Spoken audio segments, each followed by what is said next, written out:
Hey, I'm back.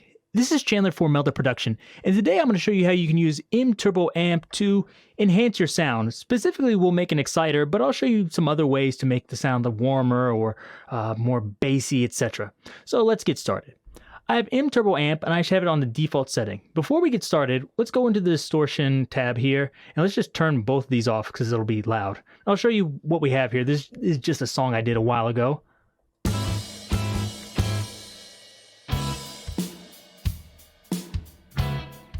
Fairly easy.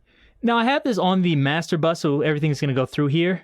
The first thing we want to do is go to stage 1. It's on clip 2 here, but I actually want to change that. I'm going to put it on disabled at first, and you'll see here there's no difference.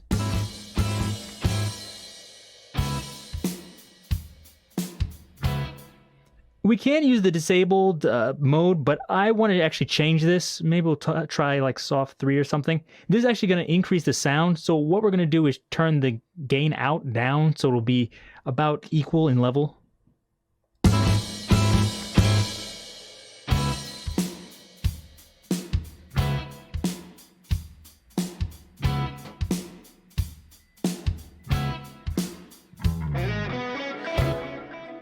It seems to be about even in level. Maybe this one's a little bit higher. It looks like, what's it, 0.3 decibels, but that's not really enough to make too much of a difference. So we'll just leave that there. And of course, you can change this. You can use soft 4. What we don't want is, I don't want this really distorting everything as it is, but this is good right here. You can barely hear it, but it is just a little bit compressed, doing a little bit of distortion there. What we're really going to do is move into stage 2. What we're going to do here to make this an exciter, we're going to use the high pass filter. So I'm going to go in here, change this to high pass 6. We can leave this on clip 2 if we want, and let's just turn this up here. Let's try like 3000, and let's hear it.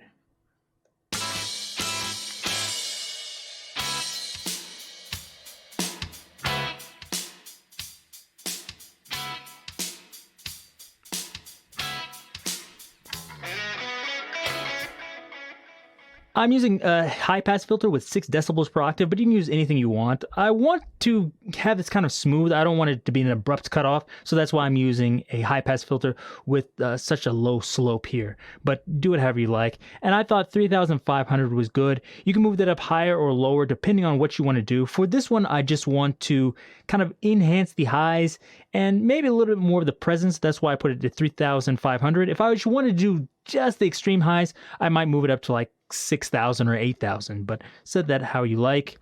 I have this on clip 2, so it is actually going to distort, and we can go through here and I can actually move this and make it distort more. I'm gonna have to turn the gain down when I do that, but let's just move it up until I can actually hear it distorting.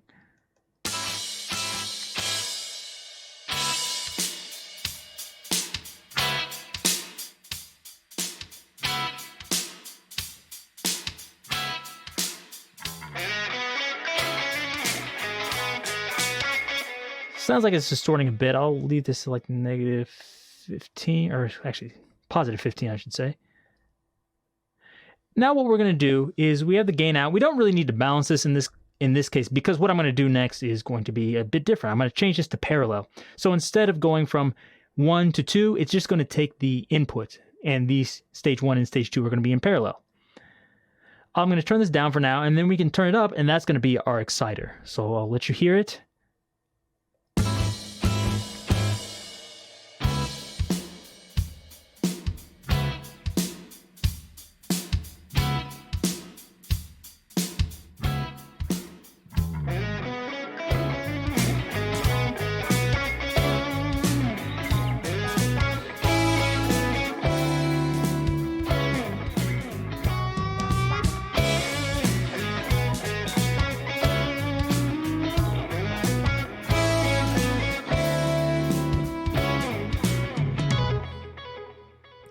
So as you heard, it's adding a lot of brightness, and you can control how much by using this gain out. When you have it all the way down, it's not that much different, although it does have a little bit of the, compression here and the distortion here, but it's not too much. And then here we can add in more high end like this. But let's say we want to do something else. If you don't want this high-end boost like an exciter, what we can do is the opposite. I'll use this at 12 decibels per octave, and let's move this down to, let's say, like 200. So now it's just going to be the low end. I'll turn this parallel off so you can just hear what it sounds like by itself, the low end. I realize that's going to be too loud, so let's move this down here.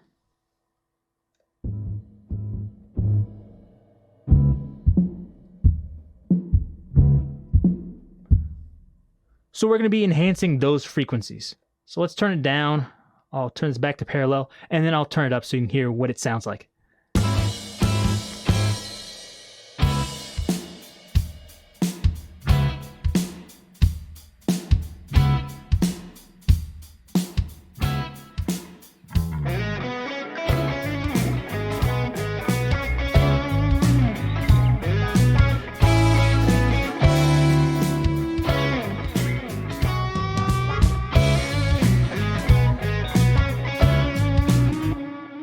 And the good thing about this is this will actually add some harmonics to the low end. So if, let's say, you're worried about your song being played on small speakers or something, this will add those extra harmonics, which will let it be heard. So it's kind of a nice alternative if you don't have Ambassador or something, or you just want to do it manually. And we can actually do something similar to the mid-range. So we just turn the lows, low pass filter here down, and then we're going to turn the high pass filter up. Find a good medium in the mid-range, and we'll do the exact same thing.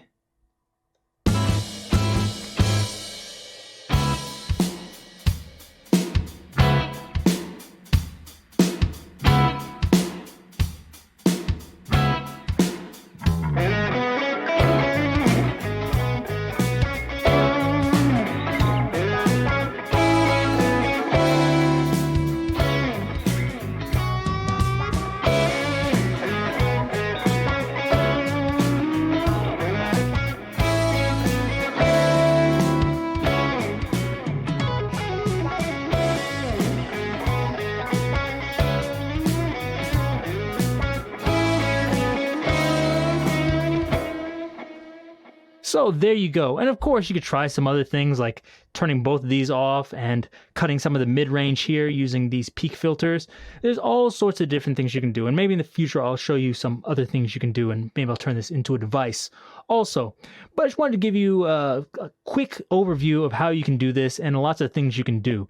Here, I used it on the whole mix, but of course, you can try this on an individual instrument. This might be good. The bass version might be good for a bass guitar or something, or maybe the mid-range version might be good for a guitar or something. So you can really enhance things with this. And of course, you can even turn this into clipping mode instead of the soft mode if you really wanted to distort something and change the sound, but that's up to you.